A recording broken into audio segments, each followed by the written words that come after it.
Hey there, and welcome to Slogan Nation, the podcast where we will untangle the messages and shape our minds and moods. I'm Gajendra and I'll be your host today as we explore the world of political slogans. Those catchy phrases that we hear every season. But here's a big question. Are political slogans just clever marketing, or are they tools of manipulation or propaganda in disguise?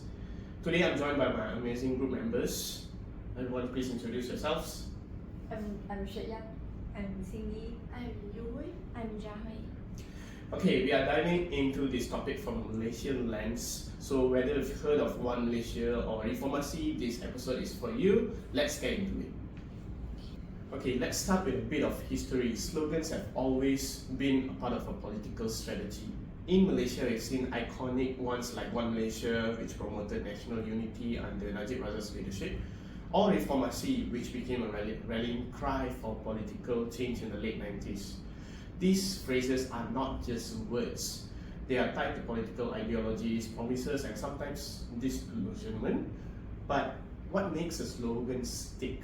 And when does it cross the line from being inspiring to manipulating? So Zini, can you break down what political slogans are meant to do? Thank you, Gajendra. So, political slogans, you can see them as branding tools. So, they are designed to simplify like complex messages and then stick into your memory.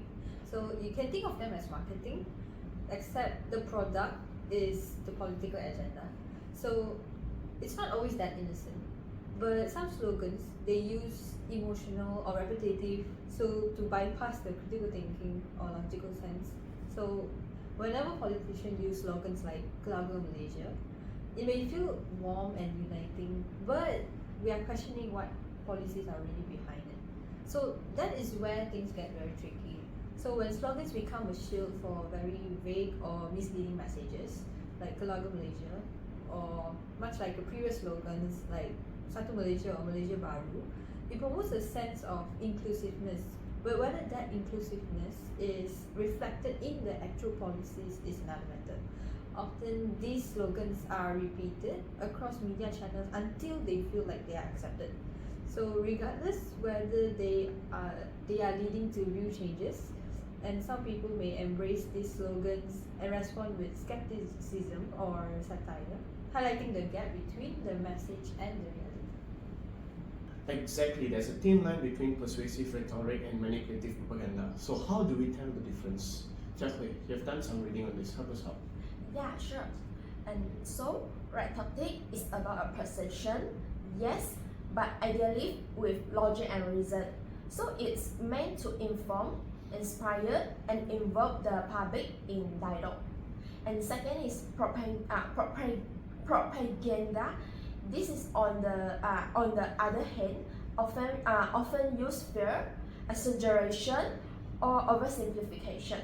So it's tell you what to think, not how to think. So in our study, many respondents say they were skeptical of slogans. So they recognize the emotional tactics, but didn't always trust the message. And the last is it showed that voters are starting to see through the packaging, but not everyone questions it. That's super important, which brings us to our survey. Yes, we actually ran one using Google Forms. Janice, what did we find? Well, we had lots of Malaysian respondents, mostly young adults. Here what stood out, like most of the people from the respondents recognize political slogans like Satu Malaysia or Malaysia Madani, but fewer could explain what those slogans really mean. And most of them felt slogans were more about image than actual policy. By that, and interestingly, many said they are tired of slogans that promise change but deliver nothing. So while slogans still get attention, people want more substance from them.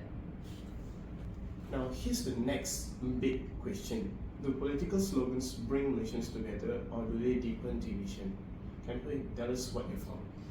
Okay, it's a great question. Some slogan aim for unity like Keluarga Malaysia, which try to apply to all race, but others, like Hidup Melayu, have been criticized for being racially exclusive. In a multiple country like Malaysia, language really matters. A slogan means to unite one group might alienate another. So the impact of slogan really depends on how inclusive and inclusive it is. Not just about catchy word, it's about a deeper message it sent. Does it genuinely reflect unity and shared value, or does it come across as just political threat, something designed to win vote without addressing real issue? Alright, let's bring it home. We've seen that political slogans are powerful, but with power comes responsibility. And are they rhetoric or propaganda? Honestly, they can be both. It depends on intent, context, and how we receive them critically. So what can we do?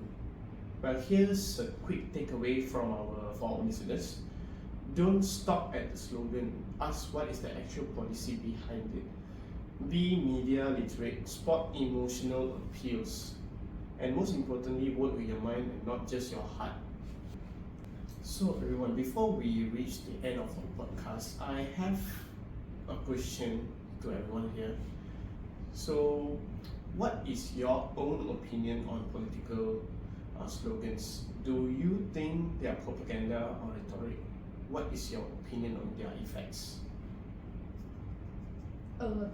For me, I think political slogans doesn't affect me more because I think I would concern more on what does the political can do for our country, not just looking for the political slogans. Okay, that's a good answer. That's Anyone good. else?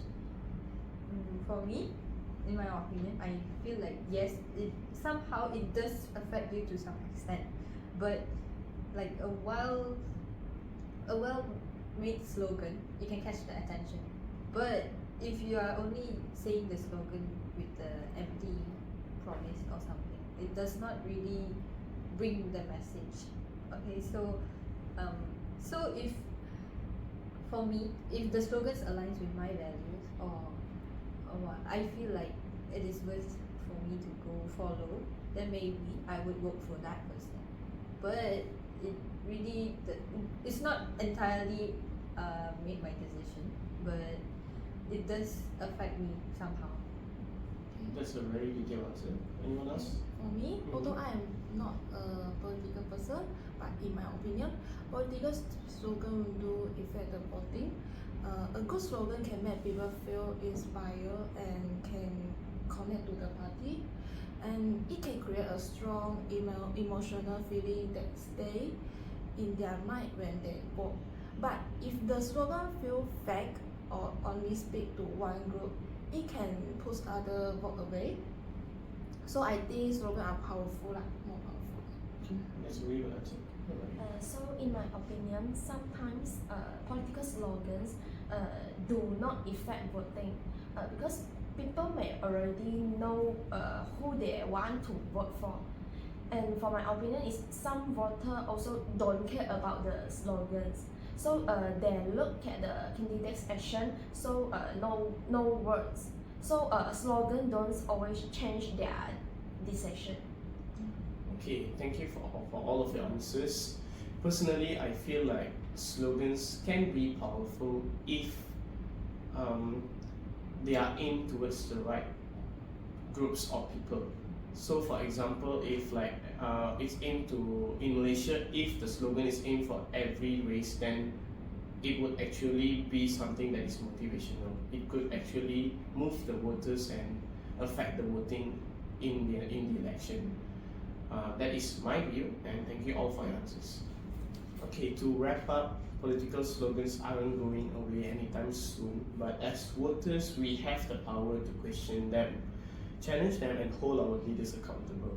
So big thanks to everyone here for this great conversation, and thank you listeners for joining us on Slogan Nation. If you enjoyed this episode, share it with a friend. Let us know your thoughts. Do political slogans inspire you, or do do you feel done with the catchphrases? Until next time, stay curious.